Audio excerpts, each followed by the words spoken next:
नमस्कार प्रिय भक्तजनों, आज मैं लेकर आई हूँ दशा माता की व्रत कथा। दशा माता की कहानी जो नित्य नियम से चैत्र माह में होली के बाद सुनी जाती है।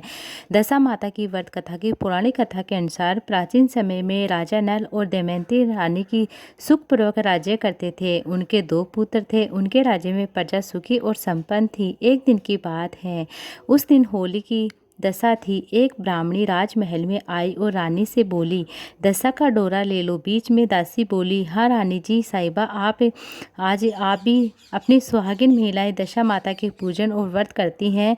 इस दिन डोरे की पूजा करते गले में बांधती हैं, जिससे अपने घर में सुख समृद्धि आती है। अतः रानी ने ब्राह्मणी से डोरा ले लिया और विधि अनुसार पूजन करने लगती हैं। गले में बांध लिया। कुछ दिनों के बाद राजा नल ने दमयंती के गले में डोरा बंधा हुआ देखा। राजा ने पूछा, इतने सोने के गहने पड़े हैं, आपने यह डोरा क्या पहन रखा? रानी कुछ कहती हैं कि इससे पहले ही राजा ने डोरे को तोड़कर जमीन पर फेंक दिया। रानी ने उस डोरे को जमीन से उठा लिया और राजा से कहा कि यह तो दशा माता का डोरा है और आपने उनका अपमान करके अच्छा नहीं किया है। जब रात्रि में राजा सो रहे थे, तब दशा माता स्वप्न में बुढ़िया के रूप में आती हैं। राजा से कहती हैं, हे राजा, तेरी अच्छी दशा जा रही है, पूरी दशा आ रही है। तूने मेरा अपमान करके अच्छा नहीं किया। ऐसा कहकर बुढ़िया अर्थात दशा माता अंतर्ध्यान हो जाती है। जब जैसे तैसे दिन बीतते गए, वैसे वैसे कुछ ही दिनों में राजा को ठाट बाट, हाथी घोड़े, लाव लश्कर, धन धान्य, सुख शांति सब नष्ट हो जाते हैं और अब तो भूखे मरने का समय आ गया था। भूखे खाने का भी लाला पड़ गया था। एक दिन राजा ने दमयंती से कहा, तुम अपने दोनों बच्चों को लेकर अपने मायके चले जाओ। रानी ने कहा, मैं आपको छोड़कर कहीं नहीं जाऊंगी। जिस प्रकार आप रहेंगे उसी प्रकार हम भी रहेंगे। तब राजा ने कहा, अपने देश को छोड़कर दूसरे देश में चलते हैं। वहाँ जो भी काम मिलेगा हम करेंगे और वही कार्य करके उससे हम गुजारा करेंगे। इस प्रकार नल दमयंती अपने देश को छोड़कर अन्य देश में जाते हैं। चलते चलते रास्ते में नील राजा का महल दिखाई देता है। वहाँ राजा ने अपने दोनों बच्चों को अमानत के तौर पर छोड़ दिया। राजा आगे चला और रास्ते में राजा के मित्र का गांव आया। राजा ने रानी से कहा, चलो हमारे मित्र के घर चलो। मित्र के घर पहुँचे तो उनका खूब आदर सत्कार हुआ और पकवान बनाकर भोजन कराया। मित्र ने उन्हें शयन कक्ष में सुलाया। उसी कमरे में मोर की आकृति की खूंटी पर मित्र की पत्नी का हार लटका हुआ था। वह मध्य रात्रि में रानी की नींद खुली तो उन्होंने देखा कि वह बेजान खुटी हार को निगल रही है। यह देखकर रानी ने तुरंत राजा को जगाकर दिखाया। दोनों ने विचार किया कि सुबह होने पर मित्र के पूछने पर क्या जवाब देंगे, अतः यहाँ से इस समय चले जाते हैं। राजा और रानी दोनों रात्रि को ही वहाँ से चले जाते हैं। सुबह होने पर मित्र की पत्नी ने खुटी पर अपना हार देखा तो वहाँ दिखाई नहीं देता है। तब उसने अपने पति से कहा, तुम्हारे मित्र कैसे हैं जो मेरा हार चुराकर रात्रि में ही भाग गए? मित्र ने अपनी पत्नी को समझाया कि मेरा मित्र कदापि ऐसा नहीं कर सकता। धीरज रखो, कृपया उसे चोर मत कहो। आगे चलने पर राजा नल की बहन का गांव आता है। राजा ने बहन के घर खबर पहुंचाई कि तुम्हारे भाई और भौजाई आ रहे हैं। खबर देने वाले से बहन ने पूछा, उनके हाल चाल कैसे हैं? वह बोला, दोनों अकेले हैं, पैदल ही आ रहे हैं, वे दुखी हाल में। इतनी बात सुनकर बहन थाली में कांदा रोटी लेकर भैया भाभी से मिलने आती है। राजा ने तो अपने हिस्से का खा लिया, परंतु रानी ने जमीन में गाड़ दिया। चलते चलते एक नदी मिली। राजा ने नदी में से मछलियां निकालकर रानी से कहा, तुम इन मछलियों को भून लो, मैं गांव में परोसा लेकर आता हूँ। गांव का नगर परोसा लेकर आता हूँ। और वह परोसा लेकर वहाँ से चलता है तो रास्ते में चील के झपटा मारा तो सारा भोजन नीचे गिर जाता है। राजा ने सोचा कि रानी विचार करेगी कि राजा तो भोजन करके आ गए, मेरे लिए कुछ भी नहीं लाए। उधर रानी मछलियाँ भूनने लगी तो दुर्भाग्य से सभी मछलियाँ जीवित होकर नदी में चली गई। रानी उदास होकर सोचने लगती कि राजा सोचेंगे कि सारी मछलियाँ खुद खा गई। जब राजा आए तो मन ही मन समझ गई और वहाँ से आगे चल दिए। चलते चलते रानी के मायके का गाँव आता है और राजा ने कहा, तुम अपने मायके चली जाओ, वहाँ दासी का कोई भी काम कर लेना, मैं इसी गाँव में कहीं नौकरी कर लूँगा। इस प्रकार रानी महल में दासी का काम करने लगती। राजा तेली के खाने पर काम करने लगा। दोनों को काम करते बहुत दिन हो गए थे। जब होली का 10 दिन का आया था तब सभी रानियों ने सिर धोकर स्नान किया। दासी ने भी स्नान किया और दासी ने रानियों का सिर गूथा। तो राजा माता के कहा, मैं भी तेरा सिर गूथ देती हूँ। ऐसा कहकर राजमाता जब दासी का सिर गूथ रही थी तब उन्होंने दासी के सिर में पद्म देखा। यह देखकर राजमाता की आंखें भर आती हैं। उनकी आंखों से आंसू बूंदें गिरी। आंसू जब दासी की पीठ पर गिरे तो दासी ने पूछे, आप क्यों रो रही हो? राजमाता ने कहा, तेरे जैसी मेरी भी बेटी है जिसके सिर में भी पद्म था। तेरे सिर में भी पद्म है। यह देखकर मुझे उसकी याद आ गई।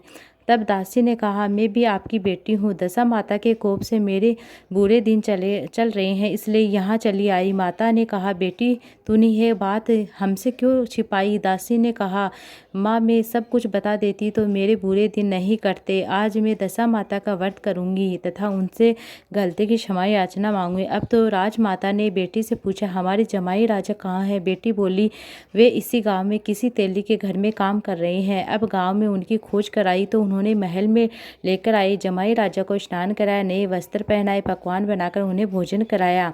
अब दशा माता के आशीर्वाद से राजा नल और दमयंती के अच्छे दिन लौट आते हैं। कुछ दिन वही बिताने के बाद अपने राजमहल में जाने के लिए तैयार हो जाते हैं। दमयंती के पिता ने खूब सारा धन लावश कर हाथी घोड़े आदि देकर बेटी को जमाई को विदा किया। रास्ते में वही जगह आई जहाँ रानी ने मछलियों को भुना था। राजा के हाथ से चील के झपटा मारने से भोजन जमीन पर गिरा था। तब राजा ने कहा, तुमने सोचा कि मैंने अकेले भोजन कर लिया? तुरंत चील ने झपटा मार गिराया था।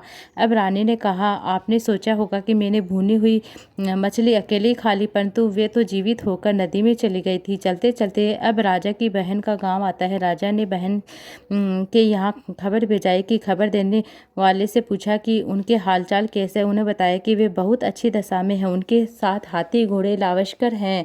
तभी दमयंती धरती माता से प्रार्थना की, कहा, माँ आज मेरी अमानत मुझे वापस दे दो। यह कहकर उस जगह का खोदा और जहाँ कांदा रोटी गाड़ दिया था, खोदने पर रोटी को सोने की और कांदा चांदी का हो गए। वे दोनों चीज़ें बहन की थाली में डाल दी और आगे चलने की तैयारी करने लगती हैं। वहाँ से चलकर राजा अपने मित्र के घर पहुँचते। मित्र ने उनका पहले के समान खूब आदर सत्कार किया, सम्मान किया। रात्रि विश्राम के लिए उन्होंने उसी शयन कक्ष में सुलाया। मोरनी वाली खूंटी के हार निकल जाने वाली बात से नींद नहीं आई।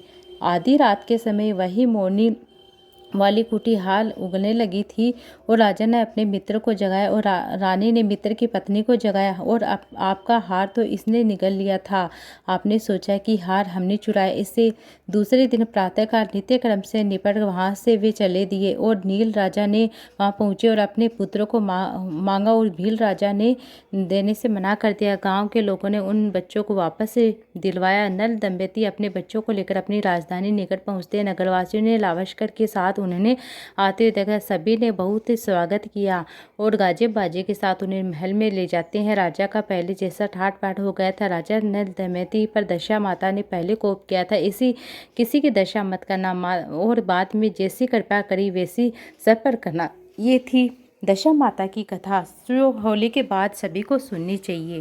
प्रेम से बोली दशा माता की जय हो।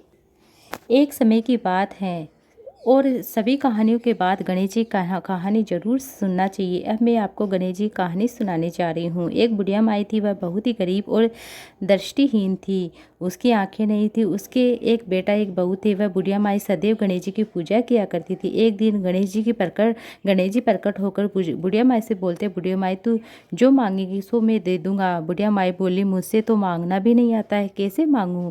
तब गणेश जी बोले, अपने बहू बेटे से पूछ कर आना। तब बुढ़िया माई ने अपने बेटे से कहा, गणेश जी कहते हैं कि तू कुछ मांग ले, बता मैं क्या मांगूं? पुत्र ने कहा, माँ तू धन मांग ले। बहू से पूछा तो बहू ने कहा, नाती मांग ले।